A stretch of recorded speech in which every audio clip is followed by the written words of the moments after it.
Itu domestic investor itu lebih tinggi perannya, maka kita tidak akan terlalu bergantung ataupun tidak terlalu terpengaruh oleh kebijakan investasi dari investor asing misalnya. Kalau katakan misalnya di kita investor lokal dan asing itu misalnya katakan suatu ketika proporsinya itu sudah mencapai katakan 80-20, domestiknya 80 dan asingnya 20, kalaupun terjadi adjustment portofolio dari asing itu terhadap pasar modal kita tidak akan terlalu berpengaruh secara besar.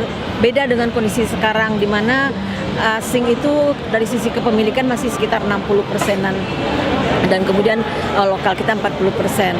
Nah, kalau kemudian ini katakan asing kemudian merubah atau merevisi portfolionya, itu bisa menimbulkan pengaruh yang besar kepada pasar modal kita. Nah, tidak diartikan bahwa porsi asing atau peran asing kita turunkan, tidak demikian, tetapi peran domestik yang kita tingkatkan gitu ya, sehingga nanti pasar modal kita memang menjadi lebih besar. Langkah konkretnya tentunya bahwa banyak peraturan yang sudah dikeluarkan, bagaimana kemudian keamanan dari aset nasabah, seperti contoh misalnya bahwa dengan adanya ketentuan yang memang sudah lama sebetulnya, bahwa ketentuan bahwa aset dari reksadana ini harus dikelola atau disimpan oleh di kustodian, itu sudah bentuk pengamanan kepada nasabah ya, kepada nasabah atau pemegang unit.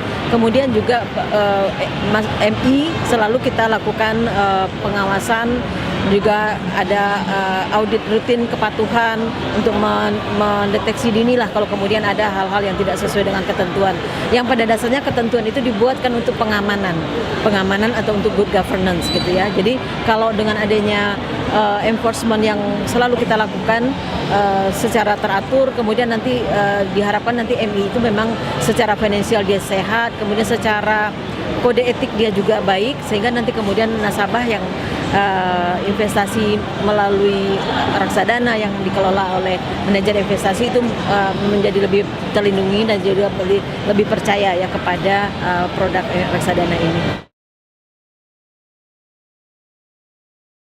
Ini acara ini tentunya kalau kita harapkan bahwa semua kegiatan yang dilakukan ini memang bisa mencapai masyarakat secara lebih luas. Itu kenapa kemudian kita adakan di tempat yang memang terbuka bagi publik, sehingga kita harapkan memang ada masyarakat yang secara langsung bisa datang melihat dan kemudian tertarik untuk bisa berinvestasi di reksadana gitu ya. Jadi harapan kita tentunya ini betul-betul bisa dimanfaatkan untuk meningkatkan jumlah investor ya, melalui reksadana ataupun investor nanti yang paham pasar modal secara lebih umum juga bisa kita harapkan dari kegiatan reksadana ini. Tetapi yang jelas pekan reksadana ini akan kita support secara terus-menerus ya dari OJK sendiri, sehingga nanti APRDI juga bisa secara berkesinambungan melakukan kegiatan ini.